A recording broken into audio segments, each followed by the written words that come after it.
এই যে দৃশ্যটো আপোনালোকে দেখিলে, যোৱা 24ৰ পৰা 36 ঘণ্টাত আটাইতকৈ অসমৰ চৰ্চিত ভিডিঅ' এনেকুৱা ধৰণৰ এনিমেল এম্বুলেন্সবিলাক অসমৰ চৰ্চিত হৈ আছে। কোৱা হৈছে যে এই এনিমেল এম্বুলেন্সবোৰত হাতী ভৰাই অসমৰ পৰা গুজৰাটলৈ আম্বানীৰ ব্যক্তিগত যি চিৰিয়াখানা আছে তালৈ অসমৰ পৰা হাতী সৰবৰাহ কৰা হৈছে, সম্পূৰ্ণ চৰকাৰী পৃষ্ঠপোষকতাত।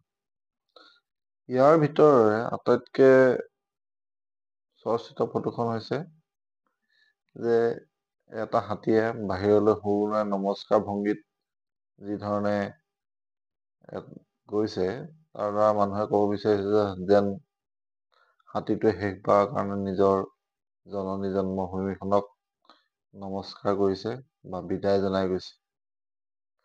এই কথাটোৱে ছ'চিয়েল মিডিয়াত মানুহৰ মাজত যথেষ্ট প্ৰতিক্ৰিয়া সৃষ্টি কৰিছে। বহুতে আম্বানী পৰিয়ালৰ যি ব্যক্তিগত চিৰিয়াখানা, এই চিৰিয়াখানালৈ অসমৰ হাতীবিলাক এনেকৈ সৰবৰাহ কৰাৰ কাৰণে বা চৰকাৰী পৃষ্ঠপোষকতাত সৰবৰাহ হোৱাৰ কাৰণে চৰকাৰক দোষাৰোপ কৰিছে আৰু তীব্ৰ প্ৰতিক্ৰিয়া ব্যক্ত কৰিছে। কিন্তু সকলো জনসাধাৰণ যেন একমত নহয়।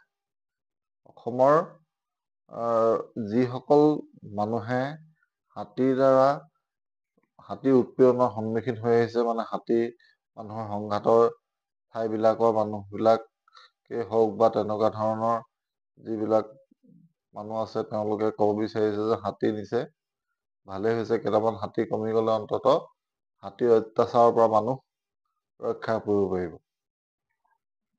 এয়া যি কি নহওক কিয়, অসমৰ পৰা এতিয়ালৈকে কেইবাবাৰো অসমৰ বন্যপ্ৰাণী গুজৰাটৰ জামনগৰত থকা আম্বানী পৰিয়ালৰ ব্যক্তিগত যি চিৰিয়াখানা আছে তালৈ সৰবৰাহ কৰা হ'ল। আৰু প্ৰতিবাৰে সৰবৰাহ কৰোঁতে এনেদৰে জনসাধাৰণৰ মাজত প্ৰতিক্ৰিয়া হোৱা দেখা যায়। কিন্তু এইবাৰ প্ৰথমবাৰৰ কাৰণে জনসাধাৰণৰ মাজত যেন সমৰ্থনৰ ভাৱ এটা জাগ্ৰত হৈছে। মানে হাতী নিয়াৰ কাৰণে মানুহে ভাল পাইছে। মই ভাবোঁ যে ব্যক্তিগতকে হাতীৰ লগতে যদি এটা হাতীৰ লগত বান্দৰ 200-300কে লৈ গ'লহেঁতেন, তেতিয়া অসমৰ মানুহে খেতি কৰি অন্ততঃ ভাতকেইটা খাব পাৰিলেহেঁতেন। সেয়া যি কি নহওক, সেয়া সকলোৱে ব্যক্তিগত কিছুমান মতামত থাকে। আপুনি কি বুলি ভাবে যে এনেদৰে অসমৰ হাতী বা আমাৰ নৰ্থ ইষ্টৰ হাতীবিলাক আম্বানী পৰিয়ালৰ ব্যক্তিগতভাৱে চৰকাৰে এস্কৰ্ট দি এনেদৰে লৈ যাবলৈ দিয়াটো ভাল হৈছে নে বেয়া হৈছে? আপোনাৰ মতামত জনাব। ধন্যবাদ।